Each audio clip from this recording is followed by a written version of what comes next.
चलिए हम देखते हैं अभी साइंस का जो सेकंड चैप्टर है, आम्ल, क्षारक एवं लवण। इसमें पहला प्रश्न है, आपको 3 परख नलियां दी गई हैं। इनमें से एक में आश्वित जल एवं शेष 2 में से एक में अम्लीय विलयन तथा दूसरे में क्षारीय विलयन है। यदि आपको केवल लाल लिटमस पत्र दिया जाता है तो आप प्रत्येक प्रश्नली में रखे गए पदार्थों की पहचान कैसे करेंगे। सबसे पहले तो हम यहाँ पर प्रश्न को समझते हैं कि यहाँ पर प्रश्न में बोला जा रहा है कि 3 परख नलियाँ हैं। इनमें से एक में आश्वित जल यानी कि शुद्ध जल जिसका पीएच मान 7 होगा, एवं शेष 2 में से एक में अम्लीय विलयन जिसका पीएच मान 7 से कम होता है तथा दूसरे में क्षारीय विलयन जिसका पीएच मान 7 से ज़्यादा होता है। यदि आपको केवल लाल लिटमस पत्र दिया जाता है तो आप प्रत्येक प्रश्नली में रखे गए पदार्थों की पहचान कैसे करेंगे। यानी कि हमको सिर्फ लाल लिटमस पत्र मिलेगा, इससे हमको क्या पता लगाना है कि कौन सा अम्ल है, कौन सा क्षारक है और कौन सा आश्वित जल है। हमें ये पूर्व से ज्ञात है कि जो लाल लिटमस है वो क्षारक अगर उसमें डालते हैं तो लाल क्या होता है, नीला हो जाता है, हमें ये पता है। और अम्ल अगर उसमें डालेंगे तो लाल लिटमस पर कोई प्रभाव नहीं दिखेगा। तो इस प्रश्न का उत्तर हम देखते हैं यहाँ पर कैसे इसको लिखा गया है। यदि लाल लिटमस पत्र का रंग नीले लिटमस रंग में बदल जाता है तो यह एक क्षार है। अगर तीनों विलयन में से एक विलयन में ऐसा हो सकता है कि लाल लिटमस पर उस विलयन को डालेंगे और वो नीला हो जाता है तो वो क्षार होगा। परंतु कोई रंग परिवर्तन नहीं होता है तो यह अम्लीय भी हो सकता है विलयन या फिर आश्वित जल भी हो सकता है। इस प्रकार विलयन को आसानी से पहचान की जा सकती है। मान लिया ए, बी तथा सी के रूप में 3 परख नली लिया। ए में आश्वित जल, बी में अम्लीय विलयन तथा सी में क्षारीय विलयन लिया। बारी बारी से लाल लिटमस पत्र पर तीनों परख नलियों में से एक एक बूंद लाल लिटमस पत्र पर डालते हैं। जिस बूंद के कारण लाल लिटमस पत्र नीला हो जाता है उस परख नली में क्षारीय विलयन होगा। इस प्रकार 3 में से एक की पहचान हो गई। अब शेष 2 परख नली में अम्लीय या आश्वित जल हो सकता है। क्षारीय विलयन की एक बूंद शेष 2 विलयनों में से प्रत्येक की एक बूंद के साथ मिश्रित करते हैं और फिर मिश्रण की बूंदों की प्रकृति की जांच करते हैं।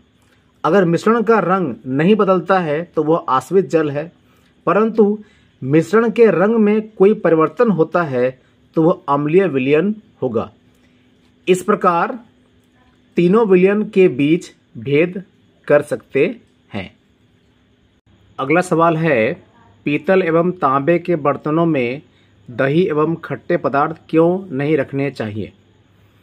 इस प्रश्न का उत्तर है, दही एवं अन्य खट्टे पदार्थों में अम्ल होता है, इसलिए जब उन्हें पीतल एवं तांबे के बर्तनों में रखा जाता है तो अम्ल धातु से क्रिया करके हानिकारक उत्पाद लवण बनाता है, जिससे भोजन खराब हो जाता है और खाने योग्य नहीं रहता है।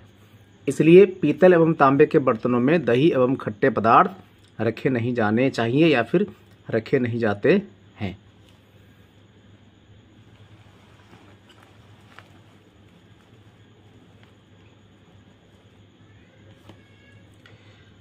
अगला प्रश्न देखते हैं, धातु के साथ अम्ल की अभिक्रिया होने पर सामान्यतः कौन सी गैस निकलती है। एक उदाहरण के द्वारा समझाइए इस गैस की उपस्थिति की जांच आप कैसे करेंगे। तो हम सभी जानते हैं कि अम्ल को जब कभी भी धातु के साथ अभिक्रिया कराया जाता है तो हाइड्रोजन गैस मुक्त होती है। अब सबसे पहले इस परीक्षण को हम देखते हैं। इस परीक्षण में क्या है, देखिए यहाँ पर एक स्टैंड है, उसमें एक परख नली लगी हुई है। परख नली को कॉर्क में कसा गया है और यहाँ से एक पाइप जिसको बोलते हैं प्रवाह नली, वो निकल करके एक ऐसे कंटेनर में जहाँ पर कि साबुन के विलयन है उसमें डुबाया गया है। यानी इस प्रवाह नली का मुंह जो है वो साबुन के विलयन में खुलता है। अब हम क्या देखते हैं यहाँ पर, इस परख नली में तनु सल्फ्यूरिक अम्ल जो पहले से मौजूद है उसमें हम जिंक के टुकड़े मिला देते हैं। तो आप देखेंगे यहाँ पर कुछ बुलबुले बनेंगे, तो वो बुलबुले जो हैं हाइड्रोजन गैस के बुलबुले हैं।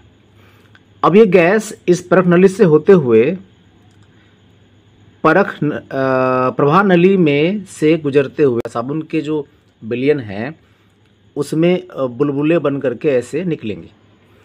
जलती हुई मोमबत्ती को उसके सामने रखने पर फट फट की ध्वनि के साथ जलती है। ये बताता है कि हाइड्रोजन गैस यहाँ से विमुक्त हो रहा है।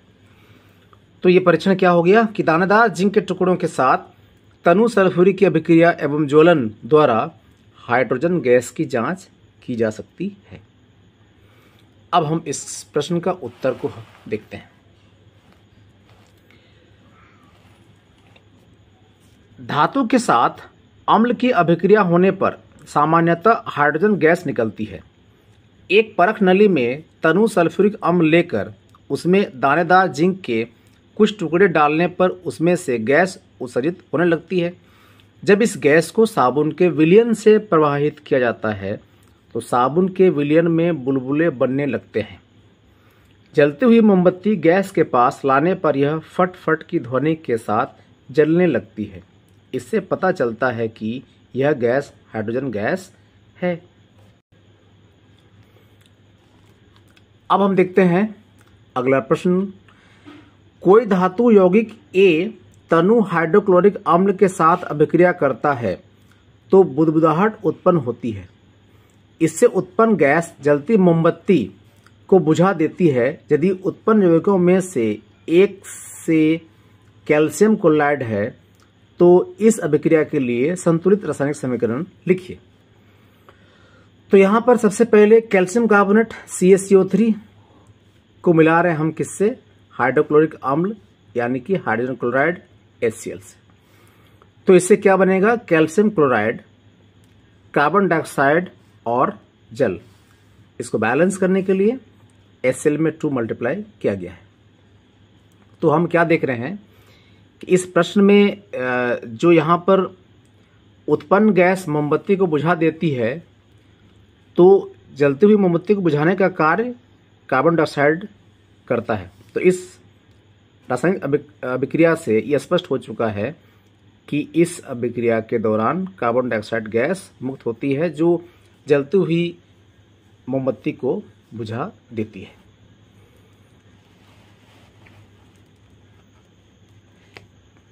नेक्स्ट क्वेश्चन, HCl HNO3 यानी हाइड्रोजन क्लोराइड और नाइट्रिक अम्ल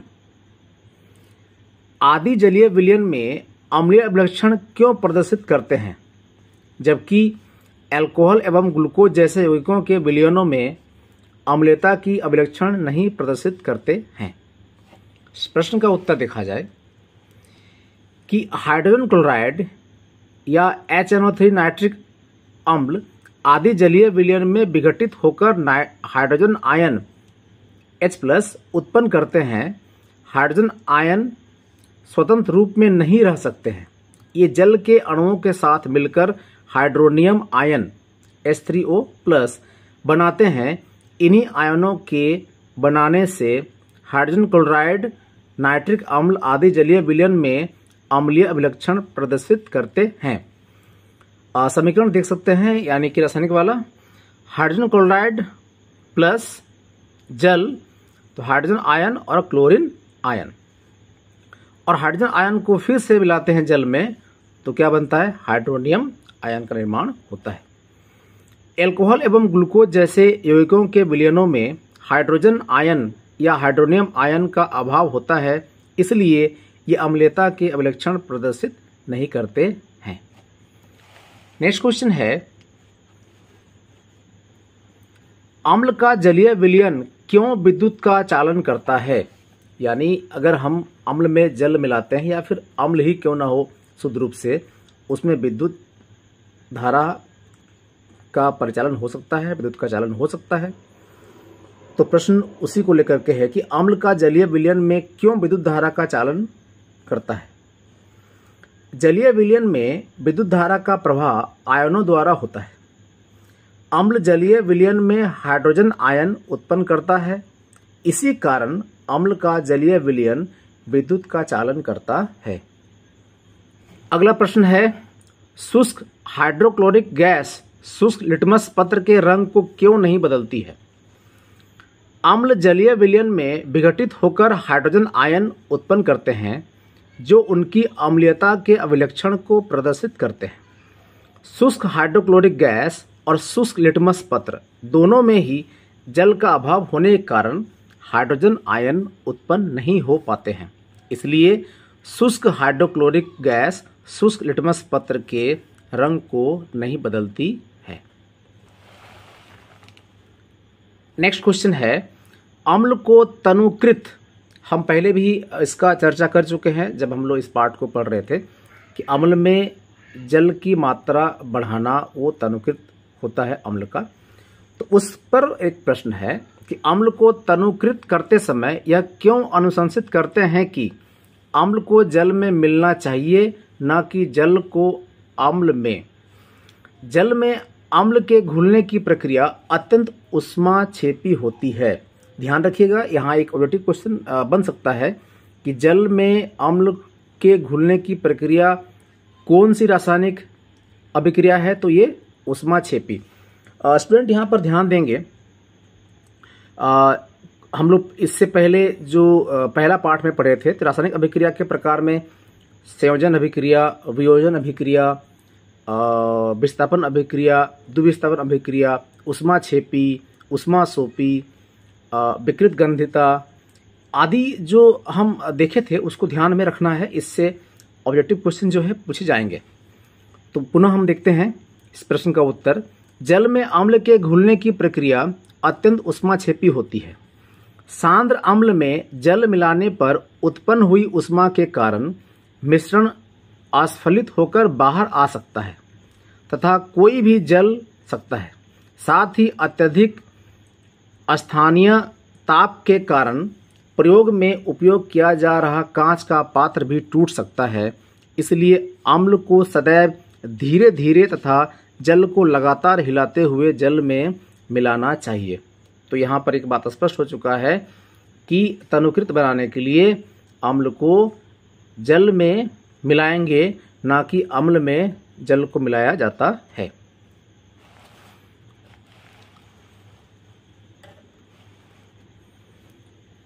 अगला प्रश्न देखते हैं कि अम्ल के विलयन को तनुकृत करते समय हाइड्रोनियम आयन की सांद्रता कैसे प्रभावित हो जाती है।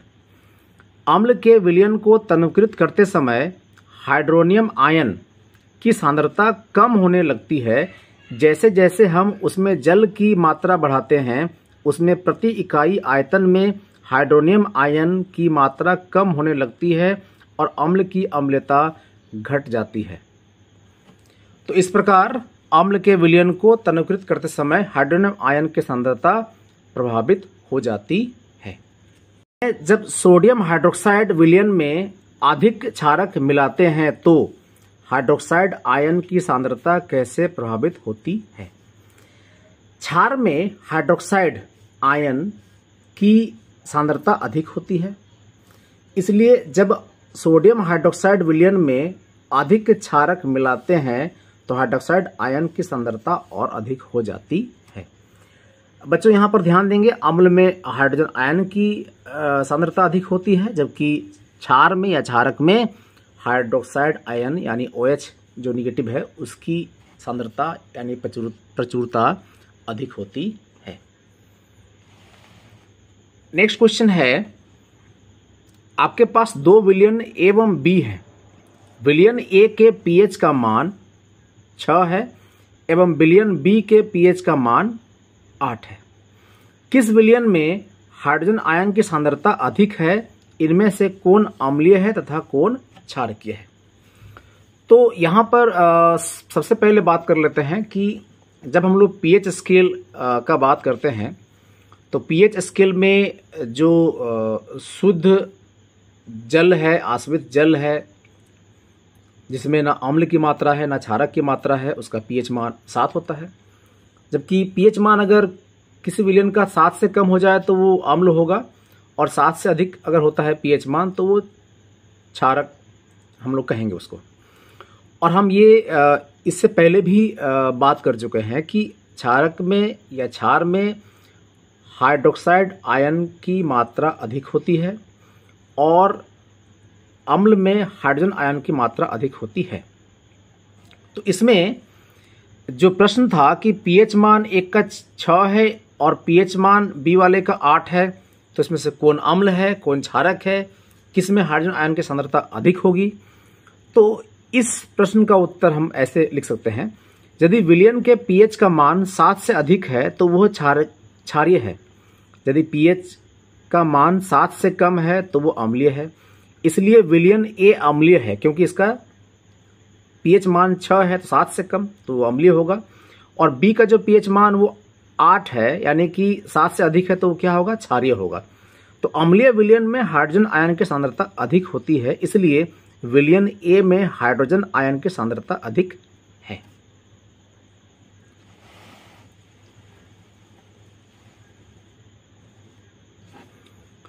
नेक्स्ट क्वेश्चन है यहां पर, हाइड्रोजन आयन एक्वस यानी जलीय आयन की सांद्रता का विलयन की प्रकृति पर क्या प्रभाव पड़ता है। हाइड्रोजन आयन की सांद्रता बढ़ने पर विलयन की अम्लीयता बढ़ती है और हाइड्रोजन आयन की सांद्रता कम होने पर अम्लीयता कम होती है अथवा क्षारीयता बढ़ती है। बहुत ही आसान क्वेश्चन था ये, इसको याद रख लेना है, बहुत मुश्किल है नहीं। नेक्स्ट क्वेश्चन देखते हैं, क्या क्षारकीय विलयन में हाइड्रोजन आयन होते हैं, अगर हां तो यह क्षारकीय क्यों होते हैं। प्रश्न का उत्तर है, क्षारकीय विलयन में हाइड्रोजन आयन भी होते हैं, परंतु इनकी सांद्रता हाइड्रोक्साइड आयन की सांद्रता से बहुत कम होती है। हाइड्रोक्साइड आयन की सांद्रता अधिक होने के कारण ही यह क्षारकीय होते हैं। नेक्स्ट क्वेश्चन देखा जाए, कोई किसान खेत की मृदा की किस परिस्थिति में बिना बुझा हुआ चूना यानी कैल्शियम ऑक्साइड, बुझा हुआ चूना कैल्शियम हाइड्रोक्साइड या चौक कैल्शियम कार्बोनेट का उपयोग करेगा। प्रश्न का उत्तर देखिए, यदि खेत की मृदा अम्लीय है तो वो खेती योग्य नहीं होती है। खेत में अम्लता को कम करने के लिए उसमें क्षार मिलाया जाता है। यहाँ किसान बिना बुझा हुआ चूना कैल्शियम ऑक्साइड या बुझा हुआ चूना कैल्शियम हाइड्रोक्साइड या चौक कैल्शियम कार्बोनेट का उपयोग कर रहा है, अर्थात उसके खेत की मृदा अम्लीय है। ये देखिए ऑब्जेक्टिव क्वेश्चन में ये काफी बार पूछा गया है कि कैल्शियम ऑक्सीक्लोराइड यौगिक का प्रचलित नाम क्या है। तो कैल्शियम ऑक्सीक्लोराइड यौगिक का प्रचलित नाम विरंजक चूर्ण है। कभी कभी प्रश्न ऐसे भी आता है कि विरंजक चूर्ण का रासायनिक सूत्र क्या है, तो हम इसको कैल्शियम ऑक्सीक्लोराइड CaOCl3 भी लिखते हैं। कभी कभी अगर ये दिया जाए कि विरंजक चूर्ण इसमें से कौन है, ऑब्जेक्टिव क्वेश्चन में दिया जाए और ये लिखा हुआ नहीं रहेगा, तो ध्यान देंगे वहां लिखा रहेगा CaOCl और फिर से यहां पर क्या लिखा रहेगा, Cl लिखा रहेगा। ठीक है। नेक्स्ट क्वेश्चन, उस पदार्थ का नाम बताइए जो क्लोरीन से क्रिया करके विरंजक चूर्ण बनाता है। प्रश्न का उत्तर है, शुष्क बुझा हुआ चूना कैल्शियम हाइड्रोक्साइड क्लोरीन से क्रिया करके विरंजक चूर्ण बनाता है। आप देख सकते हैं रासायनिक समीकरण, कैल्शियम हाइड्रोक्साइड बुझा हुआ चूना को क्लोरीन से मिलाया गया तो क्या बना, विरंजक चूर्ण यानी कैल्शियम ऑक्सीक्लोराइड, और साथ में क्या मिला हमको, जल। नेक्स्ट क्वेश्चन है कठोर जल को मृदु करने के लिए किस सोडियम यौगिक का उपयोग किया जाता है। तो कठोर जल को मृदु करने के लिए sodium carbonate Na2CO3 10 molecule water यानी धोने का सोडा का उपयोग किया जाता है। बच्चों ध्यान दीजिएगा, कभी कभी धोने का सोडा का रासायनिक सूत्र भी लिखने आता है, तो आपको लिखना है Na2CO3 और 10 मोलिक्यूल वाटर, जिसको हम सोडियम कार्बोनेट भी कहते हैं। अगला प्रश्न है, सोडियम हाइड्रोजन कार्बोनेट के विलयन को गर्म करने पर क्या होगा? इस अभिक्रिया के लिए समीकरण लिखिए। सोडियम हाइड्रोजन कार्बोनेट के विलयन को गर्म करने पर यह सोडियम कार्बोनेट जल तथा कार्बन डाइऑक्साइड बनता है। यहाँ आप देख सकते हैं रासायनिक समीकरण में सोडियम हाइड्रोजन कार्बोनेट जो कि खाने वाला सोडा, और इसको हम गर्म करते हैं तो सोडियम कार्बोनेट Na2CO3, जल H2O और कार्बन डाइऑक्साइड CO2 का निर्माण होता है। तो इसमें ध्यान रखना है कि ऊष्मा देने पर ये सारी चीजें हमें प्राप्त होती हैं। नेक्स्ट क्वेश्चन है कि प्लास्टर ऑफ पेरिस की जल के साथ अभिक्रिया के लिए समीकरण लिखिए। तो प्लास्टर ऑफ पेरिस एक रासायनिक वस्तु है और हड्डी के टूटने पर जो हम उसके ऊपर सही करने के लिए, ठीक करने के लिए, उपचार अच्छा हो उसके लिए प्लास्टर करते हैं। तो जो पट्टी है उसमें जो पाउडर रखा जाता है और लपेटने के साथ साथ उसमें पानी दे करके उसको जो है कड़ा किया जाता है, तो वो पाउडर जो है प्लास्टर ऑफ पेरिस है। इससे हम लोग सौंदर्य प्रसाधन जैसे कि हम लोग इससे चूड़ी बना सकते हैं और कुछ सजने संवरने के लिए जो महिलाओं की स्पेशली होती है वो सामान बना सकते हैं। साथ ही मूर्तियां बनाने के लिए भी हम प्लास्टर ऑफ पेरिस का उपयोग करते हैं। तो plaster of Paris calcium sulphate और हाफ मोलिक्यूल वाटर जल के साथ अभिक्रिया करके gypsum, calcium sulphate and 2 molecule water बनाता है। और कैल्शियम सल्फेट और हाफ मोलिक्यूल वाटर जो कि प्लास्टर ऑफ पेरिस है, उसमें हम लोग पुनः 1/2 मोलिक्यूल वाटर मिलाते हैं, जल मिलाते हैं, तो हमको क्या मिलता है? Calcium sulphate into 2 molecule water मिलता है, जिसको हम जिप्सम कहते हैं। अब हम अभ्यास के प्रश्नों को अगले वीडियो में देखेंगे।